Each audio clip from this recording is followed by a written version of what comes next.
ചിറ്റപ്പനത് എപ്പോ ഏതിൽ എങ്ങനെ എവിടുന്ന് വന്നു? നാം ഈ അടുക്കളയിൽ നേരിട്ട് അവതരിച്ചതാണ് മകനെ. ഓ, പപ്പനാവന്റെ പാടവരമ്പത്ത് നാം ധ്യാന നിമഗ്നായിരിക്കുമ്പോൾ നമുക്കൊരു വെളിപാടുണ്ടായി. മകനെ ലക്ഷ്മണാനന്ദ, നിന്റെ ചേട്ടൻ രാമന്റെ അടുക്കളയിൽ ഭക്ഷണം മിച്ചമിരിക്കുന്നു. ആഹാര സാധനം വേസ്റ്റ് ചെയ്യാതെ നീ അതിൽ ആമഗ്നാകൂ.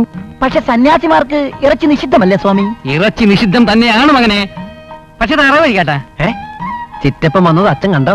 അണ്ണനാനന്ദന് ഈ ലക്ഷ്മണാനന്ദയെ കാണുന്നത് ചതുർത്ഥി കാണുന്നതിന് സമം. അതുകൊണ്ട് നാം വന്ന വിവരം അണ്ണൻ അറിയണ്ട. ഈ ഭക്ഷണം ഫിനിഷ് ചെയ്തിട്ട് അണ്ണൻ ഉണരുന്നതിന് മുമ്പ് നാം ഹരിദ്വാരത്തിലേക്ക് പോകും. ഹരിദ്വാരമല്ല, ഹരിദ്വാർ. അത് ഹിന്ദി. മലയാളത്തിലാകുമ്പോൾ ദ്വാർ ദ്വാരമാകും.